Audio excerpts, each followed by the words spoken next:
Just after the clock strikes midnight on Halloween, a murderer dressed as a white rabbit is waiting. According to an old wives' tale, if you mention his name 3 times, he'll materialize before you. Bunny man, bunny man, bunny man. However, you should not expect to live through this. He will slit your throat and leave your body hanging from the bridge after he has finished with you. Alternately stated, the ghost of a psychiatric patient who escaped the asylum is said to haunt the railroad bridge. He managed to get away, and once he did, he was hellbent on exacting revenge for the deaths of his wife and child, who had been killed not far away. He made his home in the woods close to the bridge, where he hunted, skinned, and consumed rabbits. He also wore their skins and hung their mutilated bodies from the trees on Halloween night. In response to taunts from some children in the town, he murdered and mutilated the children before hanging their mutilated bodies from trees near the bridge. Another interpretation of the same theme is that he is the specter of a patient who escaped from an asylum that has been closed for many years and is now located nearby.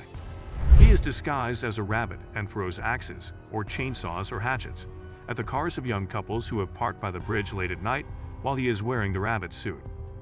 The legend of the Bunny Man Bridge has been told in various ways, and each one is just as eerie as the others. Because of this, the one-lane tunnel located on Colchester Road is such a popular location, and the police have to stake it out every Halloween night to keep people from trespassing there and looking for a scare. The Bunny Man Bridge was discussed at length in the documentary Scariest Places on Earth, which aired on Fox, and it can be found linked to or referenced in countless places on the internet. The town of Clifton, nestled in the woods between Manassas and Fairfax Station, is said to experience increased commercial activity due to the story. But what, if any, basis does the legend have in reality? Brian Conley, a historian and archivist at the Fairfax Public Library, claims that he has been aware of the legend of the Bunny Man his entire life. The terrifying story follows him from college to his job in the library system, where he began working after completing his education. After being questioned by several customers interested in learning the reality behind the tales, he decided to investigate.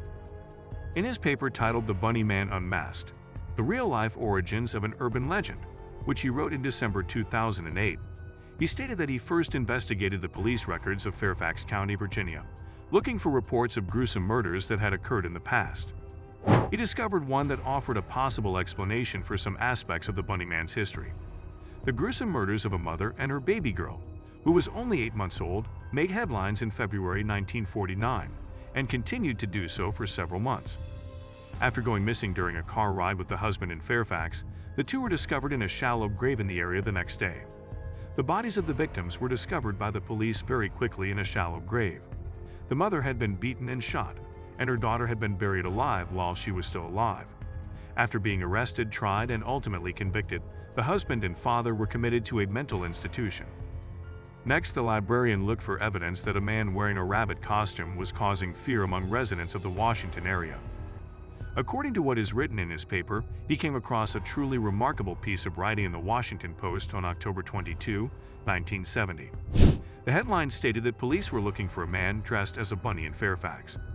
The narrative provided a detailed account of the terrifying ordeal endured by an Air Force cadet who went parking with a girl on Guinea Road in Fairfax.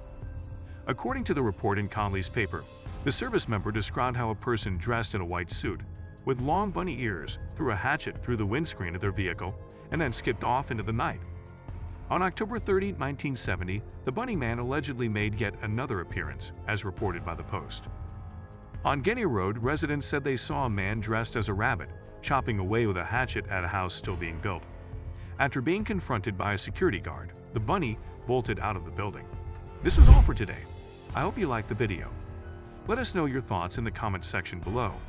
Stay safe, and we will be right back soon with another video. For more information, subscribe and watch other videos from our channel.